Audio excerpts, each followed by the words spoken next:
My name is Lenora Tate. I am 56 years old. I grew up on a small farm outside of Augusta. I worked 30 years as a school kitchen manager. I raised one son alone after his father left when he was small. I know the shape of hard work. I know the sound of coins hitting a countertop late at night. I know what it feels like to save every dollar so a child could have a better life. Now I live in a small house 2 blocks from my church. I collect a modest pension. I babysit my grandson Cairo on Thursdays. I send care packages to my sister in Ohio. I keep the photos of my husband in a shoebox under my bed. That is the short story of my life. Before I go on, if you are new here, please take a moment to subscribe and turn on notifications so you do not miss the rest of this story. If you like emotional stories that peel back family secrets and show ordinary people finding real strength, hit like and stay with me. Drop in the comments where you are watching from. Tell me which state you are in so I know who sits with me while I tell this. Your small words mean the world when the world feels heavy. This day began like a movie I did not want to sit through. My son Tavian was getting married. He is 43, tall with a slow laugh that used to melt me. He had been a good boy once, then a man who made mistakes, then a man who kept secrets. His new bride, Isolde, wore a dress that gleamed like a promise. The reception hall looked like another life. Fairy lights, white linens, the kind of food my boys used to love as kids. People hugged. Cameras flashed. Cairo slipped his small hand into mine and tugged until I bent close. Grandmothers do not belong at the center of young love. But here I was, with my cataract-scarred eyes, the weight of my little pension card still folded in my wallet. I watched Tavian smile, the smile he used to save for me after his first day of school. I tried to breathe like a woman who had not already counted what I would lose once Tavian remarried and moved his life farther from mine. I tried to be happy for him. I had stitched together enough smiles to patch a life. During the speeches, the band started a slow song. People rose to dance. The bride and groom sat at the head table, hands linked, eyes that promised each other forever. The table's skirt almost touched the floor. I had a piece of cake on my plate but did not taste it. I felt small, not because I was small, but because I had stood and watched while other parts of my life shrank. Cairo, restless as most children are in long adult rooms, leaned over and whispered in my ear in a voice that felt too big for his body. He smelled like lemon candy and the smoke from outside. He said, "Grandma, look under the table." He said it like it was our secret. He said it without the curiosity of a child and with the urgency of someone who had found a grown-up's answer where it did not belong. I frowned. I looked at him. His eyes were bright. They are my son's eyes, the same stubborn set. I should have told him no. I should have reminded him that adults keep some things on purpose under skirts and behind curtains. Instead, I let the thought of being connected to him, of being needed for a moment larger than my small life, pull me down to my knees. I slid my hand under the tablecloth, fingers searching the space where the floor met the fabric. My hand brushed empty chairs, a shoe buckle, a napkin. Then my fingertips hit paper. Not a program. Not a napkin. The paper felt heavy. I drew it out with the care of someone removing a photograph from a Bible. It was a manila envelope, the kind used for bank papers. My name was written on it in a steady hand, not the blunt scrawl of a child but the old precise letters of someone who signs papers for a living. Lenora M. Tate, it read. My chest tightened like a fist. I have lived so many years and sometimes the world still surprises me with a blow I did not see coming. I did not open it. I could have walked away and pretended I had not seen. There were 100 polite ways to leave a wedding and not ruin a family. Instead, I felt Cairo's small hand squeeze mine. I felt Tavian laughing 2 chairs over, a sound I once knew by heart.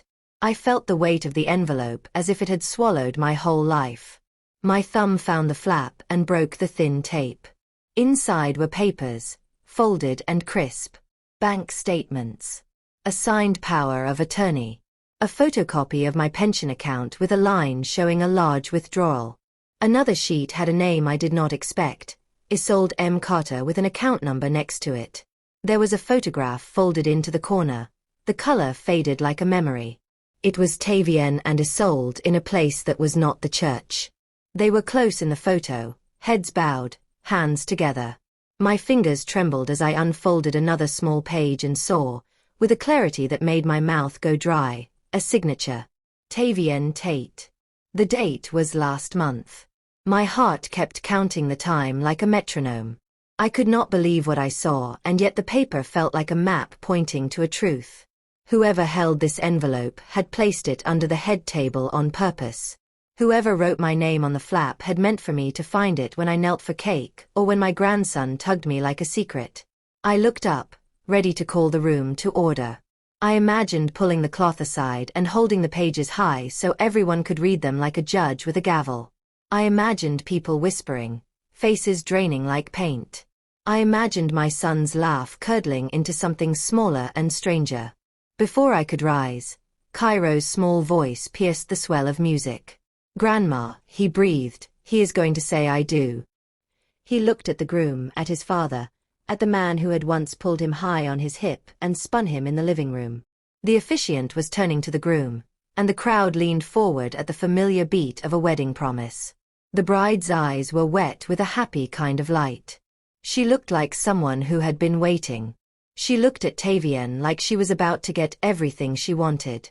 I pressed my palm flat against the papers as if I could anchor them. My fingers left a crescent of sweat on the envelope. I felt the burning, half fear, half a rising cold anger, that makes you want to keep your voice small and then watch it become a storm. I could stand up now and throw those papers on the table. I could take the microphone from the DJ and tell the room about the withdrawals, the signature, the signed power of attorney, the photograph. I could tear the wedding apart in one ugly necessary motion like ripping down wallpaper that hides mold. I could be the woman who screams and saves herself. But across from me, someone was laughing at a joke, someone was taking a picture, someone was clutching the hand of a man who still called her sweetheart. The bride brushed her hair back and smiled at my son with a look I had once given him when he fell off his bicycle, and we pretended the scrape was nothing because we were strong. My knees burned. My mind split into two people. One who wanted to protect, one who wanted to expose. I slid the papers back into the envelope like a woman tucking a small live animal into a box. I shoved the envelope under my coat, against my heart. My hands did not move steady. They moved with the quickness of someone who has learned to hide something precious in plain sight. Then, as the officiant asked Tavian if he took Isolde to be his wife, my name slipped out from someone near me. Tavian turned his head. His smile did not falter, but there was a tiny wrinkle between his brows like a sign of a storm coming. Isolde looked down at the table skirt, and for a single breath I thought she might reach and touch the place where the envelope had been. Her fingers twitched like a secret wanting to come out. Before I could do anything, my grandson clapped his small hands like a child at the wrong part of the song. The room laughed. A fork fell. Somewhere a cousin shouted, "Dance." My world condensed to the small packet hidden under the tissues, and my son's face turning toward me with a question in his eyes I did not yet know how to answer. I had a decision to make in the space of a heartbeat. I could keep the secret and let the wedding happen and return home to sleep in a room that once belonged to two people and now belonged to strangers. I could let the promise happen and wallow in the quiet theft of a life. Or I could stand and show everyone what lay beneath the polite linens. I was not ready to choose, and when I looked up from my hiding place I saw Tavian straighten in his chair and reach for my hand across the banquet of his new life. He smiled and called my name like the past had not folded into the present. The bouquet of flowers between us trembled in the air. My breath caught. The envelope in my coat felt like a small, heavy heart. Then the music stopped and everyone leaned in as if the next words would change the weather. The officiant asked the question that will be in every wedding movie ever made. Tavian opened his mouth to answer. At that exact moment, I felt a hand at the back of my chair. Someone was coming toward me from behind. I could not tell who. It could be my son. It could be Isolde. It could be the cousin who always told too much. It could be the man whose name was on the bank sheet. My body knew the note the room waited for. For a second, everything went very quiet in my ears. The paper under my coat rustled like a breathing thing. My grandson squeezed my fingers and said, "Grandma, do it now." I looked down at the envelope and then up at my son. The room held its breath with us. And then the footman beside the head table spoke my name in a low voice that cut the air like a knife, and I realized the person coming toward me was not coming to dance. They were coming to take the microphone. What they said next ripped the tablecloth of the night from my hands. The man who stepped toward me was not family. He was one of the wedding coordinators, a tall man with a clean-shaven head and a voice that carried without shouting. His expression was tight, the kind of look people wear when they are delivering news they wish they could swallow instead. "Ma'am," he said in a voice that froze all the soft lights around me, "someone left something for you in the lobby." They said it was urgent. Urgent. At a wedding. At the exact moment my son was about to say "I do." I watched people glance at each other, unsure if they should keep smiling or start whispering. Tavian looked at me, his eyes narrowing just enough to make my heart leap. Isolde tilted her head, the glittering earrings casting small sparks on her cheeks. I stood slowly. My knees cracked loud enough for the cousin beside me to look up. I gave Cairo a small nod so he would not follow me. He didn't listen. He held the hem of my jacket with tiny fingers that trembled. The music softened. Someone muttered, "What's going on?" Someone else hushed them. I walked past the head table, past the candles, past the rose petals scattered like promises people hoped would bloom. Each step felt long, like walking through water. The hall smelled of perfume, champagne, and something else, a scent I couldn't place at first. A scent like trouble. The lobby was cooler, darker, and quieter. The doors behind me sealed the wedding inside like a snow globe. And then I saw it. A second envelope. Same color. Same handwriting. My name again. Lenora M. Tate. My chest felt like it folded in on itself. Who is doing this to me? I picked up the envelope. My fingers tingled. The coordinator stepped back as if he did not want to be anywhere near the moment I opened it. This time, there was only one paper inside. A photograph. A recent one. It showed Tavian sitting at a coffee shop table, head down, signing something. And across from him, a woman whose face I could not see clearly, but she was not Isolde. This woman wore a nurse's badge. A badge from the retirement home where I volunteered twice a month. My breath left my lungs. I took out the second item, a sticky note. It said, "He is planning something bigger than you think. Protect yourself." I felt cold. My son. My own child. What had he gotten himself into? What had he involved me in? I tucked the note under the photograph. My mind swirled with questions and memories. Late-night calls he never explained, sudden visits to my house where he seemed nervous, the way he kept asking about my pension, about whether I had named a beneficiary. I should have seen this earlier. I should have watched more closely. I should have asked why he needed my signature last month for a document he never fully explained. A soft voice broke my thoughts. "Mama." I turned. It was Tavian, the groom. Still in his wedding suit. Still wearing the boutonniere like the promise of a new life. But his face was different now. He looked scared. "Mama," he said again, his voice low. "Why did you leave the table? What did they give you?" I tried to hide the envelope behind me, but he noticed. He always noticed. He stepped closer, his smile slipping away like a mask melting off. "Mama, give me the envelope." "No," I said, my voice shaking but firm. His jaw tightened. He wasn't used to hearing that word from me. I had spent years being the soft place for him to land, the quiet one who forgave, the one who kept his secrets even when they cracked me open. He reached for my hand. "Mama, please. You do not understand what's happening." I pulled back. And that small motion, that tiny act of resistance, it changed his face. His expression hardened, fear mixed with anger, guilt mixed with desperation. He whispered, Mama, listen to me. You cannot open that here. Not tonight. Why? I asked quietly. Why, Tavian? What are you hiding from me? He swallowed, his throat bobbing like a child caught in a lie too big to escape. Before he could speak, the doors to the hall swung open behind him. Laughter spilled out. Music swelled. Someone called out. They're waiting for the groom. Tavian clenched his jaw, then whispered, Mama, please. Just trust me for one night. Don't do anything. Don't show anything. Please. But I couldn't promise him that. Not when every warning pointed back to him. Then, without warning, someone else stepped into the lobby. Isolde. The bride. Her smile was polite, her posture elegant. But her eyes went straight to my hand. Straight to the envelope my son was trying to hide. Is everything all right, Mama Tate? She asked, her voice gentle but sharp underneath. I felt Tavian tense beside me. Isolde gave him a quick glance. A knowing glance. And in that moment, I understood something I had not seen before.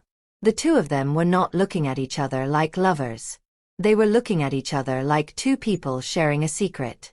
A dangerous one. Isolde reached forward, her hand graceful, her voice soft. Let me hold that for you, Mama. I stepped back. No. Silence fell like a dropped plate. And then, from behind me, the receptionist rushed forward with worry on her face. Ma'am. Someone else just called in. They said there is one more package coming for you. And they said, you need to leave the building before you open it. My skin prickled. Isolde stared at the receptionist. Tavian closed his eyes as if bracing for impact.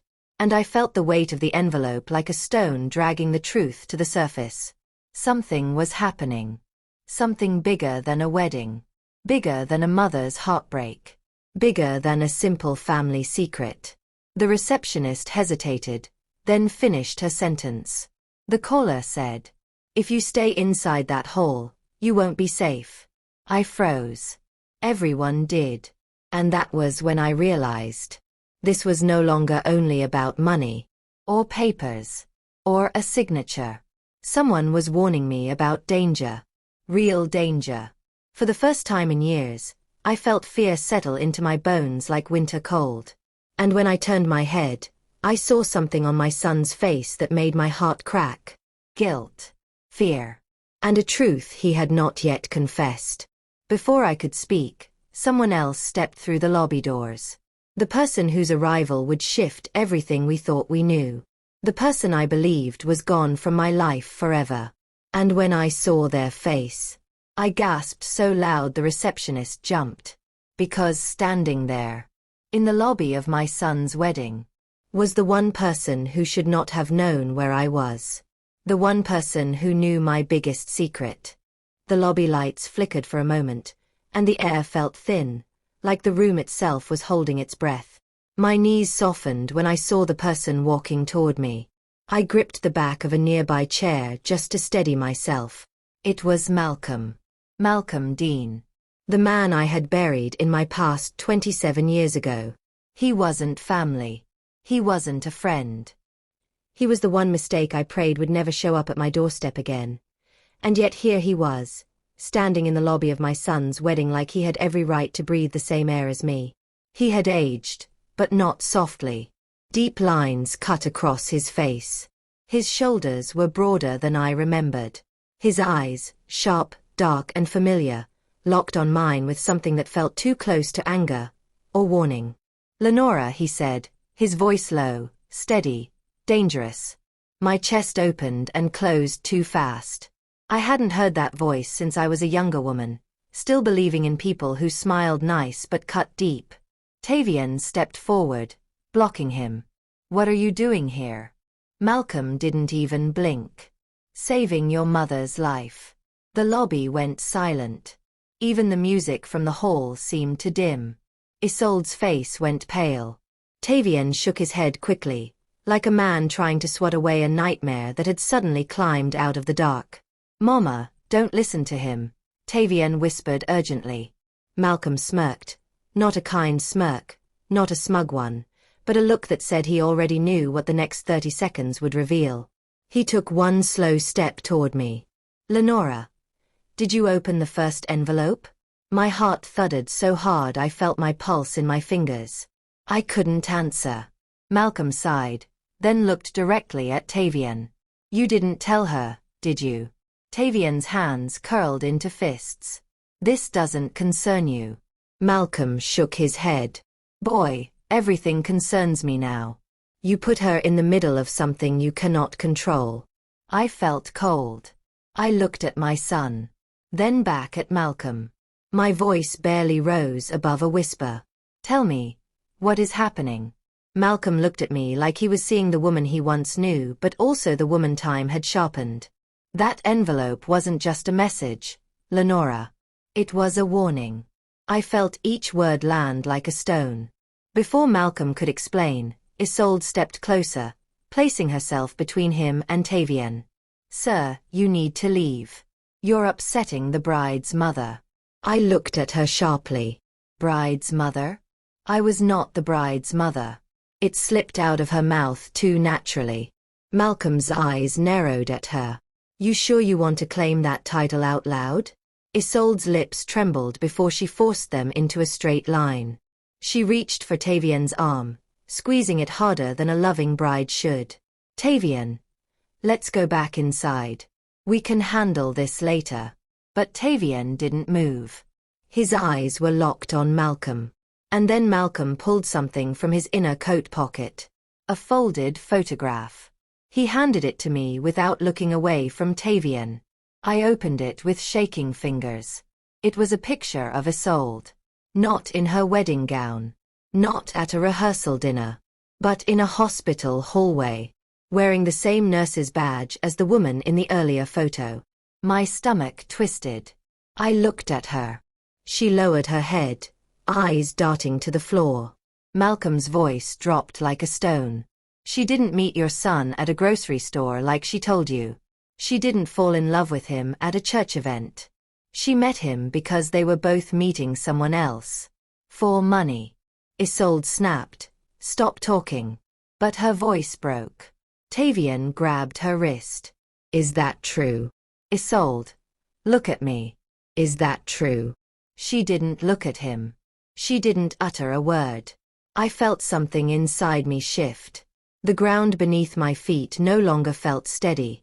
Memories of Tavian asking for strange amounts of money.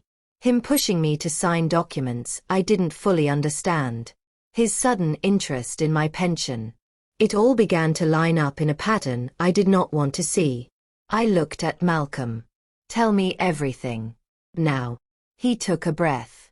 Then he said the one sentence that made my knees weaken. They're planning to take your house, your pension, and place you in a care home across state lines. As soon as tonight. The room tilted. My ears rang.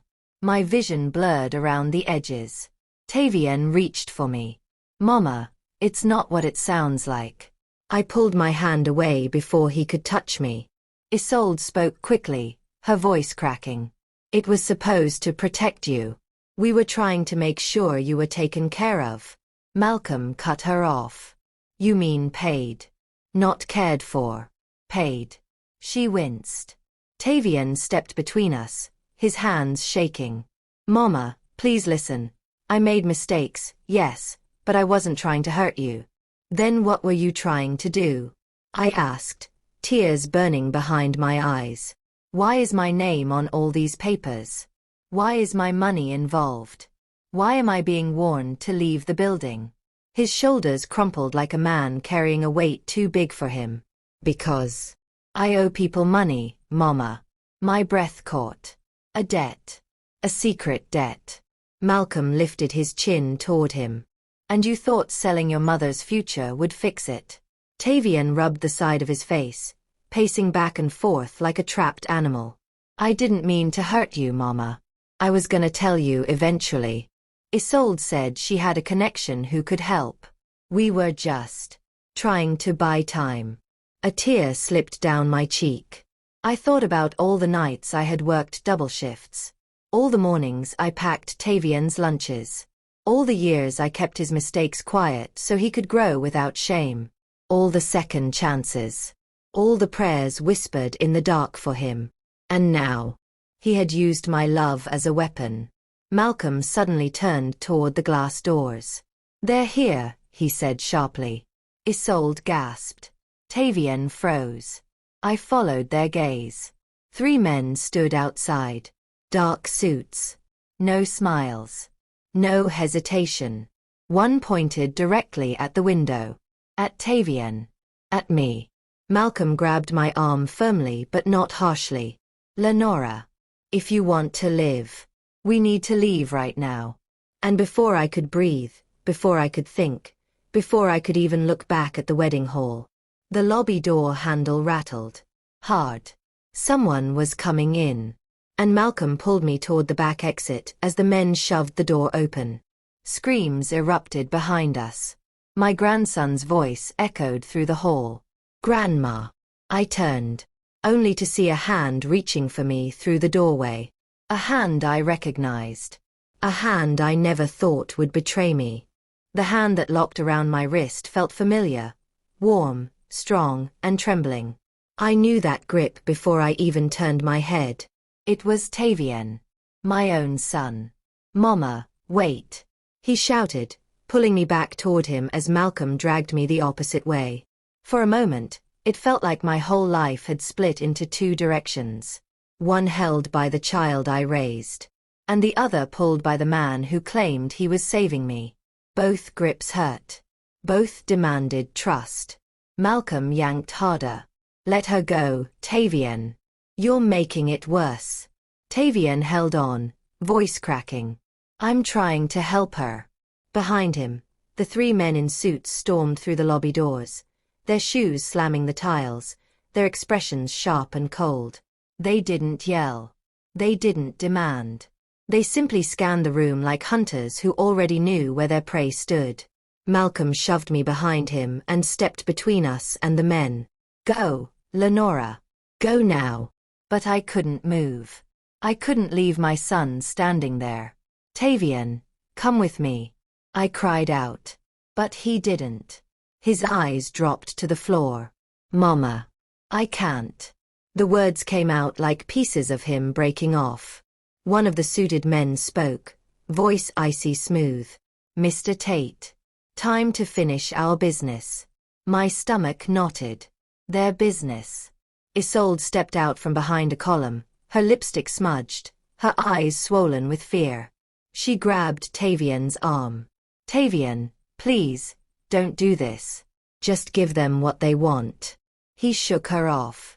"What they want," he repeated. "They want everything."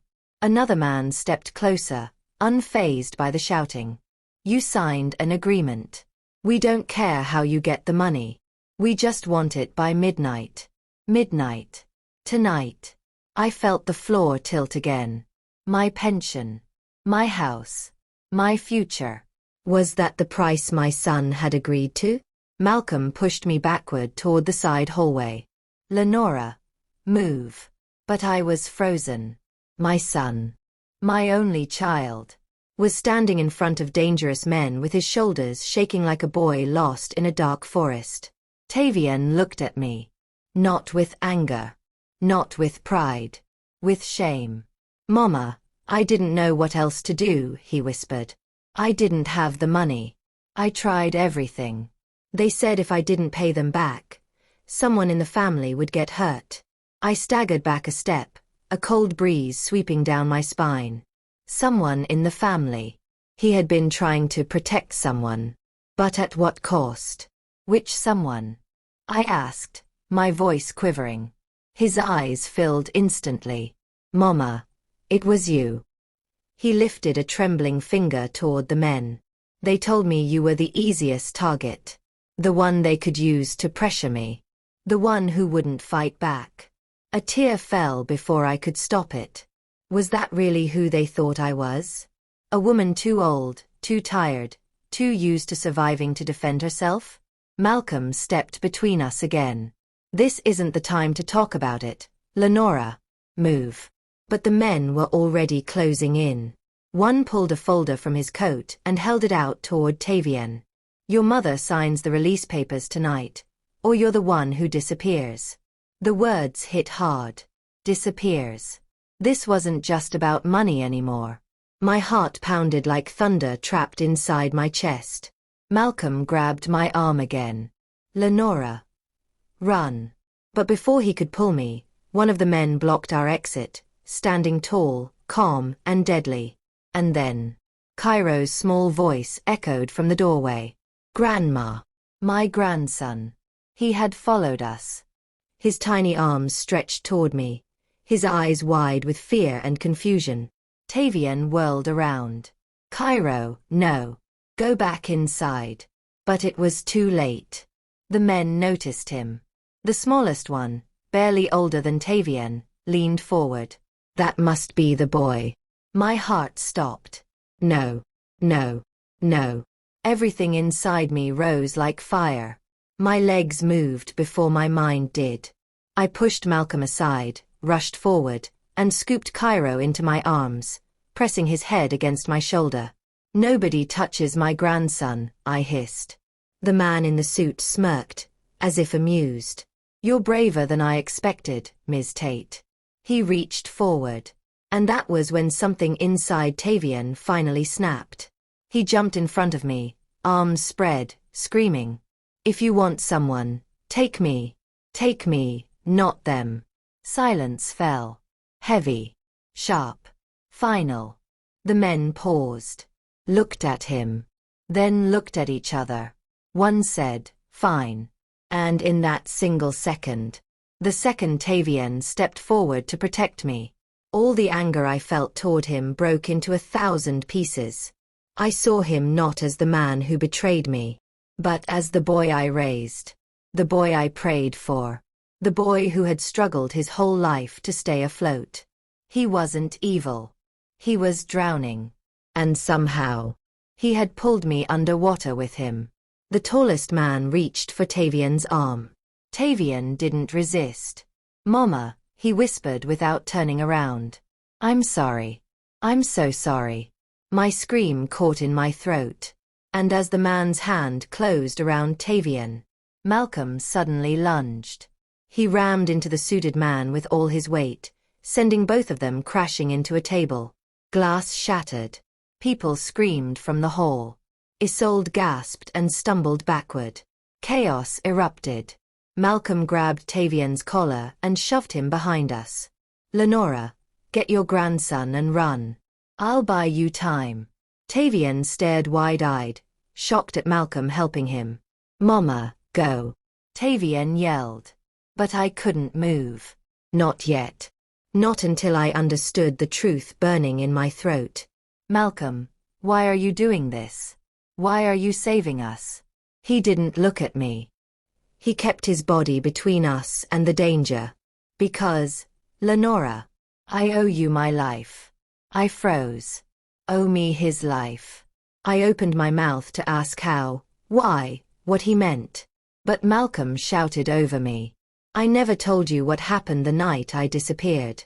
Another crash. The men were getting up. The window pane cracked. Malcolm pushed me toward the exit one final time. "Go. Before the same people who tried to kill me get the chance to finish the job with you." My blood turned into ice. The same people. The same men. Who tried to kill him. Suddenly the pieces clicked together. The envelopes. The warnings. The photograph. The fear in Tavian's voice. This wasn't just my son's debt. This was something older. Darker. And I had been pulled into it without knowing. I tightened my grip on Cairo, grabbed Tavian's sleeve, and ran toward the back exit. Behind us, Malcolm shouted. "You need to know who betrayed us, Lenora." It wasn't Tavian. It was. But before he could finish, a gunshot ripped through the air. The walls shook. People screamed. I spun around just in time to see Malcolm fall to his knees. Blood on his shirt. Eyes wide. He tried to speak one last sentence. "It was someone you trust." Then he collapsed. The world shattered in one heartbeat. My grandson screamed. My son froze. And I felt the truth closing in like a storm. Someone I trusted. Someone close. Someone inside my life. But who? Before I could process it, before I could even scream, one of the men shouted, "Get her! Get the mother!" And just like that, we were running again. Running from the truth. Running from danger. Running from a betrayal older than the wedding itself. Cold air slapped my face the moment we burst out the back door. It was the kind of night that made your bones feel like glass. I clutched Cairo close, his tiny heartbeat thudding fast against my chest. Tavian ran beside us, breath broken, suit jacket flapping behind him like torn wings. The parking lot was almost empty, lit only by the yellow street lamps buzzing overhead.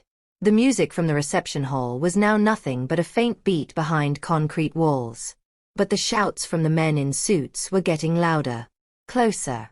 "Mama, this way." Tavian pointed toward the far corner where the trees cast long shadows. We sprinted across the blacktop. My legs felt like fire, but fear pushed me forward. Every step echoed in my ears. My lungs screamed for air. And behind us, heavy footsteps slammed against the pavement. "They're coming, Grandma," Cairo cried. I didn't look back. I couldn't. Looking back meant slowing down, and slowing down meant letting danger catch us. When we reached the edge of the lot, Tavian grabbed my arm and pulled me behind a row of thick hedges. We crouched low, hidden in the darkness. Cairo buried his face in my shoulder, shaking. "Sure, baby. You're safe. Grandma's here," I whispered, trying to sound strong even though my heart felt like it was breaking into pieces. We heard the men shouting, "Check the back exit. Fan out. Find them." Their voices cut through the night like sharp knives. Tavian peeked through the bushes, then pulled back, trembling. "Mama, they've blocked the parking lot entrance. We can't get to the car." My throat tightened. "Then what do we do? We can't stay here." Before Tavian could answer, a rustling sound came from the trees behind us. My heart jumped. "Who's there?" I whispered. A figure stepped out from the shadows, hands raised. It was Isolde. Still in her wedding dress. Makeup streaked from crying. Barefoot. Shivering. Tavian's voice cracked. "Isolde, what are you doing out here?" She looked at him, then at me, her expression torn between guilt and fear. "I came to help." My eyes narrowed. "Why should we trust you?" Her chin trembled. "Because I didn't know they were going to hurt you. I swear. I thought we were just signing papers to settle Tavian's debt. I didn't know they were threatening his life. Or yours." Tavian let out a broken sound. "But you knew they were using my mother's money." Isolde flinched. "I didn't think they'd actually go through with it. They promised me they would only use your mother's pension as collateral. And I was desperate for us to start fresh. Fresh. Such a pretty word. To hide something ugly." I narrowed my eyes. "If you're telling the truth, then answer this one question." Isolde lifted her head slightly. "Did you know about the men following us tonight?" Her lips parted. She hesitated. That hesitation told me everything. Tavian swallowed hard. "You knew." Isolde's voice came out broken. "I thought we had more time. I thought if the wedding happened, they would back off until next month. They told me they wouldn't interfere tonight." I stared at her, stunned. So this whole wedding, this whole evening, was built on lies? Her face crumpled. "Yes. But Tavian didn't know everything, I swear. He didn't know they would come tonight." Tavian rubbed his forehead, his breath coming out in sharp bursts. "How could you hide that from me, Iso? We're supposed to be a team." Isolde stepped closer, reaching out. "I was trying to keep you safe." Tavian jerked away. "By lying to me?" I felt something heavy settle in my chest. This wasn't just betrayal. This was a whole mountain of secrets shaking loose at once. We didn't have time to sort any of it out. The bushes behind us rustled again. The men were getting closer. Isolde whispered urgently, "Come with me. There's a maintenance path behind those trees that leads to the service road. We can escape before they circle back." Tavian hesitated. "Mama." I looked at Isolde carefully, searching her face for malice or truth. She looked terrified. But she also looked like someone trying to fix a mistake before it burned her life down. I nodded once. "If there is a way out, then we take it. Lead the way." Isolde turned and started toward the trees. Tavian took my elbow to guide me. But as we moved, Cairo suddenly lifted his head. "Grandma, someone's watching us." I froze. Tavian spun around. A tall silhouette stood near the far end of the hedge line. Still. Silent. Watching. Not one of the men in suits. This body was thinner. Hunched. Wearing a hoodie. As the figure stepped closer, the street lamp caught their face. And my breath left my chest. It was Dahlia. My sister. The sister I hadn't spoken to in 14 years. The sister who had disappeared after stealing money from my mother's accounts. The sister who once looked me in the eyes and said, "You trust too easy, Lenora. One day it's going to cost you everything." I tightened my grip on Cairo. "Dahlia, what are you doing here?" She didn't smile. She didn't blink. Her eyes darted between Tavian and the trees behind us where the men were searching. "Lenora," she said calmly. "We need to talk." My knees weakened. Now. Right now. While we were being hunted. Tavian stepped between us. "What do you want?" Dahlia took a deep breath. "I came because I'm the one who sent the envelopes." My heart stopped. The ground felt like it fell from beneath me. "You?" I whispered. "You're the one warning me?" She nodded slowly. "Lenora, those men aren't after your son. They're after you." My entire body shook. "Me?" Tavian looked like someone had hit him. "What do you mean they're after my mother?" Dahlia stepped closer, her voice trembling for the first time. "Because you're the only witness left. To something that happened a long time ago.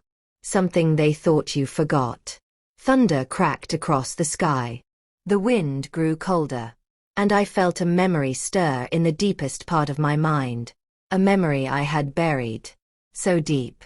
I prayed it would never find daylight again. But Dahlia whispered the words I feared the most. "Lenora. The night Malcolm disappeared. You weren't just a bystander. You saw who tried to kill him. You saw everything. And the men hunting us froze. Because they saw her too." Saw Dahlia.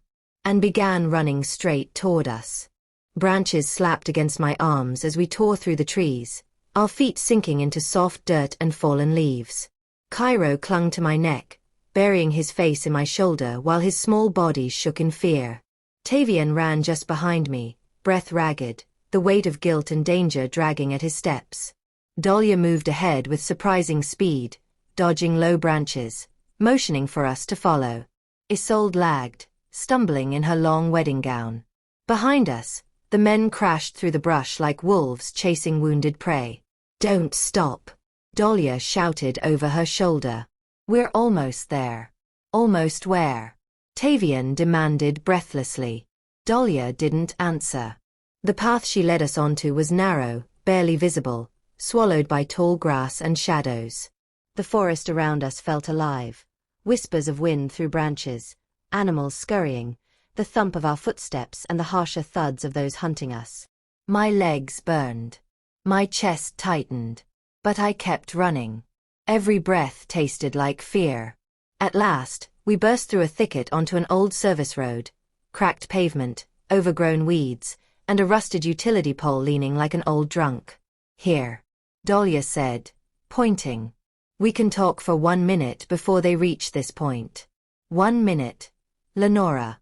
1 minute was all it took for the past to rise like a ghost. I turned on her, shaking, angry, terrified all at once. Tell me what you mean, Dahlia. What did I see? What are they trying to bury? She swallowed hard. Her eyes glimmered in the dark. You don't remember? She whispered. I stared at her. A knot tightened in my stomach. I remembered a forest. I remembered headlights cutting through the dark. I remembered screams. I remembered a body. But the rest had stayed blurry for years. Tavian grabbed my arm. Mama, what's she talking about? Dahlia stepped closer, lowering her voice. Lenora, when Malcolm disappeared 27 years ago, it wasn't because he ran away. He was attacked. Right in front of you. My breath hitched. My knees trembled. No, Malcolm ran off. That's what everyone said. He left town. Dahlia shook her head sharply. No. He tried to protect you. And someone tried to kill him for it. The forest fell silent around us. Isolde gasped softly. Tavian stared at me like he was seeing his mother for the first time. Mama, why didn't you ever tell me? My voice broke. Because I didn't know. Or maybe I did know once. But I was too scared to remember. Dahlia looked pained. You did know, Lenora. And you told me the night it happened. But then, you forgot. Or blocked it out. I shook my head. But why? Why would someone try to kill Malcolm? Why go after me now? Because, Dahlia said slowly, you and Malcolm were witnesses to something. Something you weren't supposed to see. She reached into her jacket and pulled out a small, weathered notebook, edges torn, cover faded. Malcolm gave me this before he disappeared, she whispered. He told me to give it to you only when it was safe. I stared at the notebook as if it carried poison. Why didn't you bring this sooner? Her voice cracked. Because they were watching me. Because they threatened me too. She placed the notebook in my hand. And the moment it touched my skin, memories jolted through me like sparks. A black SUV. Voices arguing. Money. A map. Malcolm shouting, run. Lenora. Gunshots. A man's face. I gasped. I knew that face. Tavian leaned close. Mama, what did you see? My lips trembled as the truth broke free. I saw one of the leaders of these men. And he was standing next to. I froze. Footsteps thundered behind us. The men had reached the edge of the trees. Not now, Dahlia hissed. We need to move. She grabbed my arm, yanking me down the road. But Tavian pulled back. No. Tell me who it was. Tell me who tried to kill Malcolm. I forced the words out, my heart splintering. It was. A pair of car headlights flashed on us suddenly, blinding white slicing through the dark. A car sped up the road, engine roaring. Tavian threw his arm in front of me. Mama, get back.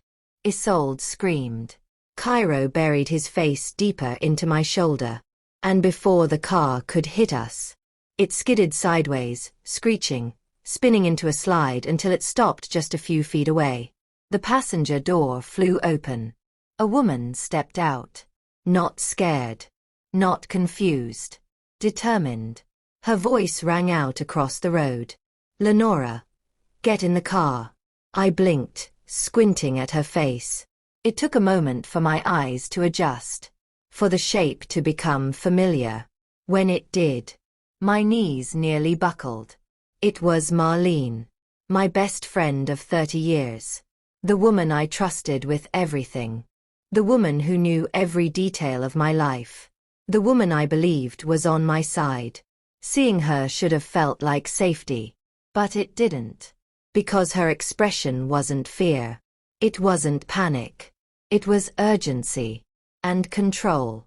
And behind her in the driver's seat stood a man I recognized instantly.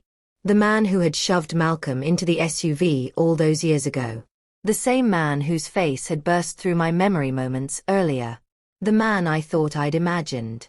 No. Couldn't be. Tavian whispered hoarsely. Mama. Who is that? I trembled. That's... My voice cracked. That's someone from my past. Dahlia grabbed my arm. Lenora, don't get in that car. They're the reason all of this started. The realization hit me so hard my lungs tightened. Marlene, my friend, my confidant, was part of it. Working with them. The man in the driver's seat stepped out, pulling a gun from his jacket. He pointed it straight at us. Come quietly, Ms. Tate, he said calmly. And nobody has to get hurt. I froze. Tavian stepped in front of me. Dahlia grabbed a broken branch. Isolde stumbled back. Cairo whimpered in my arms. We were trapped. Again. The man cocked the gun. But before he could take a step forward, behind us in the woods, another voice shouted, "Put it down. Or I end this right here." A second gun clicked. I turned. And my breath caught in my throat. Because stepping out from between the trees, bleeding, staggering but alive, was Malcolm. The man the world thought had disappeared. The man everyone believed was dead. And he pointed the gun.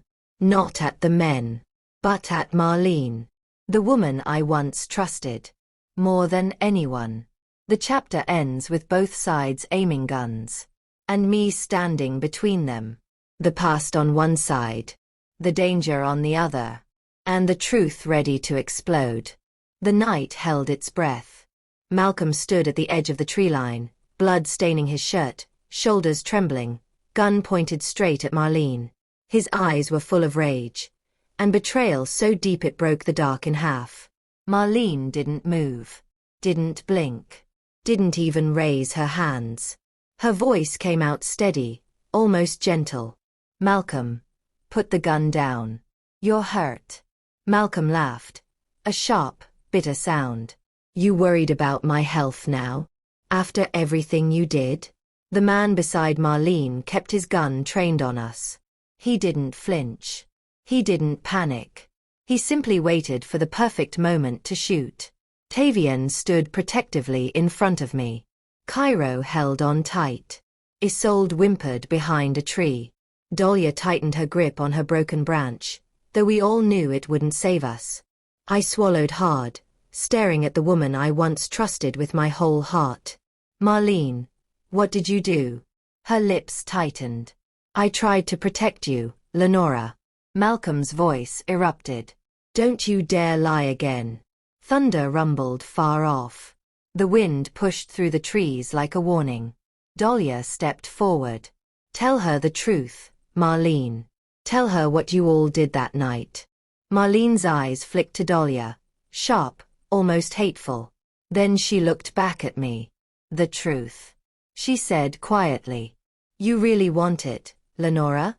I nodded, even though my body shook so badly I could barely breathe. She exhaled slowly. "Fine. You'll get it." She lowered her gun, but the man beside her kept his raised. Marlene stepped out from behind the car's headlights, the bright beam cutting across her face. She looked older in that moment. Tired. Worn down by secrets. 27 years ago, she began. "You and Malcolm were at my house. Remember?" My stomach flipped. Images flashed in my mind. A small birthday gathering. Music. Too much wine. Malcolm stepping outside for fresh air. Me grabbing my coat to follow. "You stepped outside," Marlene continued, "and saw something you weren't meant to see." My breath caught. A memory cracked open. Like a door I had nailed shut long ago. I whispered. "The SUV." Marlene nodded. "The men in the suits. The deal going wrong. The argument about stolen money. And then." Her voice dropped lower. "You saw them shoot their own man. And Malcolm tried to stop it." The forest grew still. Malcolm looked at me, pain glistening in his eyes. "I never meant for you to see it. I told you to run. But you froze." I remembered. Oh God. I remembered. My younger self standing there, trembling, unable to move. Malcolm grabbing my arm. The men shouting. Gunfire. You both survived, Marlene said. But only because I intervened. I blinked. What? Marlene stepped closer, voice softening in a way that made me feel sick. I knew those men. I was working with them years before you even met me. And I told them you were harmless. That you wouldn't talk. I staggered back. You worked with them? She nodded. I was young, stupid, and drowning in debt. They offered me money to run errands, pass messages, store documents. Nothing violent. Nothing big. Until that night. Her words cut through me like ice. I trusted you, I whispered. You were like family. I was your family, she snapped. And that's why I protected you. I told them you were too scared to remember anything. And for years. You were. I felt my knees weaken. Dahlia wiped her eyes. You protected her? You protected her by hiding the notebook Malcolm gave you? By letting those men hunt all of us? Marlene turned to her sharply. I didn't hide it. I didn't know Malcolm gave you the notebook. You were supposed to leave town. Dahlia shook her head. I followed you that night. I saw everything. Marlene's face darkened. And that's why I told them you were the dangerous one, Dahlia. A gasp escaped my lips. Malcolm's jaw tightened. All these years. You used Lenora to cover your own tracks. Marlene's voice trembled for the first time. I was trying to keep her safe. She had a child. A life. A future. It was you they wanted dead, Malcolm. Not her. Malcolm steadied himself against a tree, clutching his side where blood seeped through his shirt. You could have helped us both, he whispered. Instead you let them chase us for half our lives. A crack of thunder rolled across the sky. One of the suited men stepped closer. Enough talking, he barked. Hand her over. Tavian grabbed my hand, shaking. Mama, run. But I couldn't move. My body felt glued to the ground. Not until I heard the last piece of truth. I looked at Marlene. Why now? Why come after me again? Her eyes dropped to the pavement. Because one of the men went to prison last year. He got out 2 weeks ago. And he wants to clean up any loose ends. Loose ends. Like me. Like Malcolm. Like Dahlia. My stomach twisted. Marlene whispered. I told them I would bring you in peacefully. That was the deal. I stepped back, horrified. You were going to deliver me? She wiped tears from her cheeks. Not to hurt you. To negotiate for your safety. And Tavian's. That word hit me like a hammer. Tavian. I turned to my son. He looked devastated. Mama. I didn't know she was involved.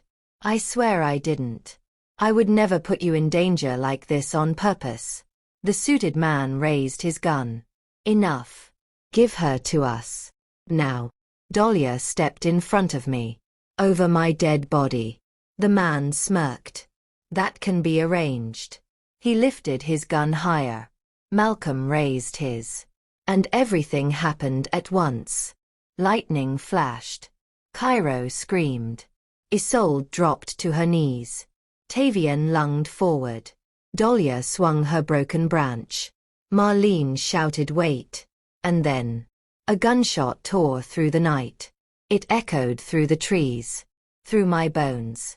Through every memory I ever buried. I felt a hot jolt slam into my shoulder. I stumbled backward. The world blurred. Tavian screamed. Mama. Cairo cried hysterically in my arms. Grandma. Grandma. My vision swam. The ground came rushing up. I collapsed onto the cold pavement. Blood spreading warm across my dress. Faces blurred above me. Tavian. Dahlia. Cairo. Isolde. Marlene. Malcolm. Their mouths moved but I couldn't hear them. The suited man lifted his gun again. Dahlia screamed no. But another shot rang out. This time not from the men. From above. From the trees. A voice thundered across the road. Step away from her. Now. I blinked weakly. Two police officers stood at the edge of the woods, guns drawn. Behind them, a figure I never expected to see again. The world tilted in and out like a flickering light bulb. My ears rang. Warm blood soaked through my blouse and down my arm. Cairo's tiny hands were pressed against my cheek, his sobs trembling through my bones. "Grandma, don't go. Grandma, wake up." I fought to keep my eyes open. I fought for him. Tavian hovered over me, panic stretching across his face like a man losing everything at once. "Mama, stay awake. Talk to me." But it was another voice, steady, familiar, powerful, that pulled me fully back. "Step away from her right now." I turned my head slowly, and the figure standing behind the police officers came into focus. It was my late husband's brother, Deacon Marcus Tate, a man I had not seen in 20 years. A man who used to be a quiet minister with a small church on the west side. A man who disappeared after a scandal that tore the family apart. But here he was, older, hardened, eyes knowing, and standing between the officers like he had been waiting for this moment for decades. Marlene gasped, stumbling backward. "You." Marcus stared at her coldly. "Hello, Marlene. Long time." The lead officer, Officer White, stepped forward, voice stern. "Drop your weapons. Hands in the air." The two suited men hesitated only one moment before raising their guns again. Bad decision. Two loud cracks tore through the night. The officers fired precise shots, shattering the men's weapons and sending them sprawling backward. The forest fell silent except for Cairo's cries and the ragged breaths of those who had just seen death up close. The officers rushed forward to handcuff the surviving men. Marcus walked straight toward me, his face tight with a mix of pain and guilt. "Lenora, I'm sorry I'm late." Tavian stood protectively in front of me. "What are you doing here? Where have you been all these years?" Marcus didn't look away from me as he answered. "I was watching. From a distance. After everything that happened to your mother. I couldn't stay close. Not with these people still hunting us." "Hunting us?" My voice was weak, but I heard myself. Marcus breathed deeply, then crouched beside me. "The night Malcolm was attacked. You weren't the only witness." I blinked hard. Marcus continued. "I was there too. I followed Malcolm because I suspected those men were planning something. When the attack happened, I tried to step in. My heart pounded through the pain. But you disappeared," I whispered. "Everyone thought you ran." Marcus shook his head slowly. "I didn't run. I was forced into hiding. Because they knew I saw them. And they knew you might remember someday." My breathing hitched. So it was all connected. Malcolm's disappearance. The SUV. The men. The threats. The envelopes. My memory gaps. Marlene's part in it.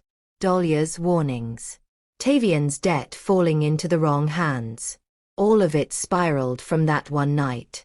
Dahlia stepped closer, tears falling freely. "This isn't your fault, Lenora. You were in shock. You forgot to survive. And it saved your life." Malcolm, still bleeding but standing again with help from an officer, nodded. "That night changed all of us." The remaining suited man on the ground groaned, his voice low but vicious. "This isn't over." Marcus stepped toward him, towering. "Yes, it is." Officer White nodded firmly. "You're all under arrest. 27 years of buried crimes are coming to light tonight." Isolde sank to the ground, shaking. Tavian wrapped his arm around me, brushing my hair back like he did when he was a child trying to comfort me after a storm. "Mama, I'm so sorry. I'm so sorry." I cupped his cheek weakly. "Son, you made mistakes. But you tried to protect me in the end. That matters." Cairo clung to my uninjured arm.